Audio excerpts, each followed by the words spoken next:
What if an enemy invasion fleet was already heading for the American coastline, and Washington didn't even know it? 30 Iranian amphibious ships, stacked with 120 tanks and 500 infantry, creeped toward a quiet Oregon town under the cover of night. On paper, the U.S. looked blind, but at 65,000 feet above them, a stealth drone was already watching every heat signature, every ripple on the ocean.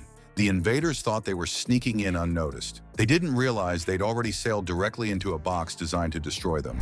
Before we move on, I would like you to subscribe to the channel and like the video. What if the ocean itself was already mapped as a weapon before the first shot was fired? That's the question the men aboard Iran's convoy never thought to ask. In the early hours, their ships pressed forward with confidence, convinced that the radar pickets along the Pacific coast couldn't see them. From their perspective, it was an open corridor to the shore. The dark water stretched endlessly around them, silent and calm, and the crews assumed silence was enough to conceal their presence. They had trained for this type of approach: move quickly, cut radio chatter, keep lights off, and trust that stealth would guard them. But above that patch of ocean, far higher than they could imagine, a single black drone cruised in the thin air, invisible against the early sky.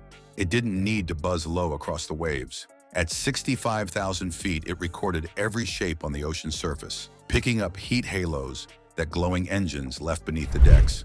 Each silhouette was logged and matched against stored profiles of amphibious craft. No movement went unnoticed. For the sailors peering outward across the water, their horizon looked empty and harmless.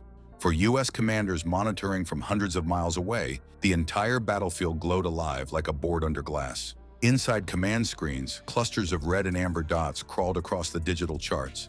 Layered feeds gave commanders a picture so exact that the spacing between vessels, the speed of advance, and even the heat cycling of the engines were locked in and tracked.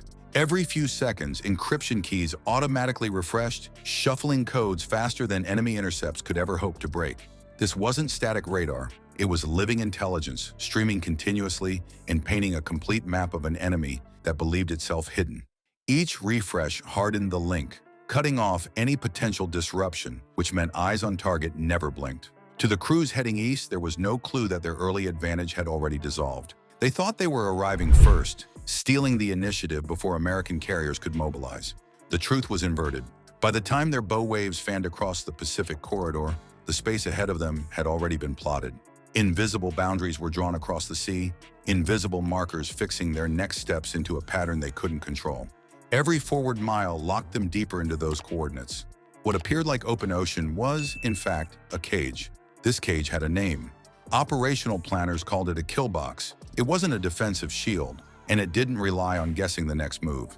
Instead, it was a grid of precise coordinates layered over water and air, defined so that every strike within it was calculated down to seconds and meters. Once an opponent entered, they weren't just spotted, they were scheduled for destruction.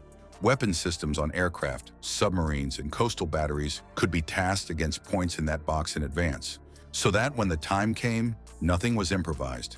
Every missile, every torpedo, every burst of fire was pre-selected to match the enemy's path. The Iranian flotilla had already sailed into that box without realizing it. Their silence and darkened decks did nothing because the battlefield wasn't waiting to be discovered. It had been prepared long before they crossed into it. When the first strike order came, there would be no element of chance left. This wasn't a defense. It was a waiting ambush that stretched across miles of ocean. And the moment the order was given, silence would shift into fire. But how does the kill box transform mere surveillance into a storm of destruction? That part comes next. How can 30 ships collapse into burning wreckage in less time than an average song? The answer begins the moment the kill box is triggered. It isn't chaos. It isn't wild shooting across the horizon. The attack unfolds in layers, each step designed to tear apart any chance of resistance. At precisely 2:42 a.m., the first wave slams down. From high above, 160 precision bombs fall on the lead vessels, ripping open steel decks as though they were thin shells. Fireballs erupt instantly. Tanks stored below deck ignite one after another, and within seconds the sea churns with burning debris.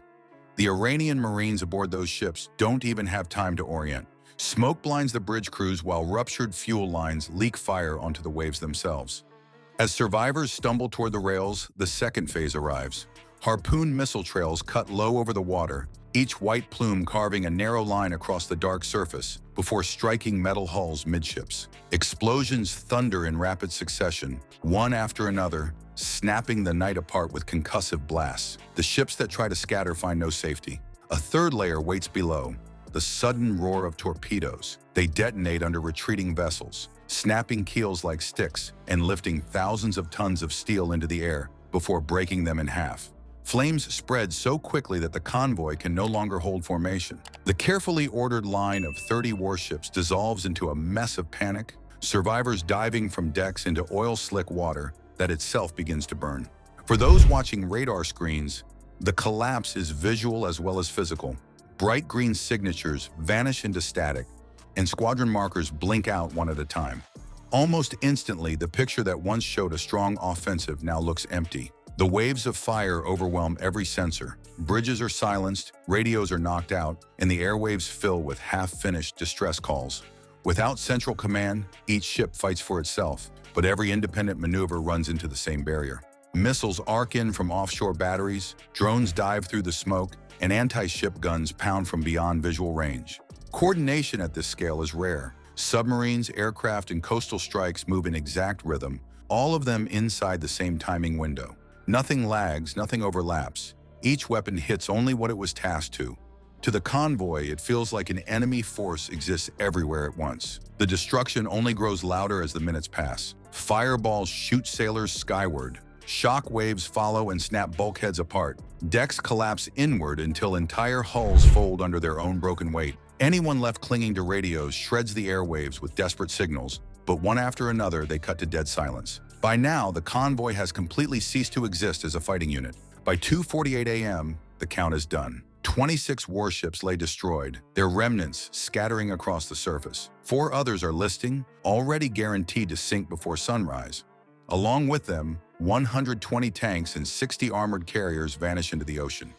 Not one American life is lost. The operation removes a significant invasion force in less than 6 minutes, faster than a single track heard on the radio. That speed is what matters most. It is not the individual bombs or missiles, but the synchronization across air, sea, and shore that delivers the impossible outcome. Yet the measure of victory is not just what was erased in fire. What commanders pulled from the wreckage in the hours that followed carried even greater weight. Technology and planning turned the ocean into a trap, but it was intelligence that made the victory strategic. Surveillance didn't just expose ships, it revealed intent, movement, and weakness. By locking that data into a kill box, the outcome became unavoidable before a missile ever launched. Firepower destroyed the fleet, but information made the strike decisive. Control of timing and control of knowledge stripped the enemy of choice. That is why wars are not only judged by the weapons fired. Real deterrence comes from shaping the battlefield in silence, long before the first shot echoes across the water.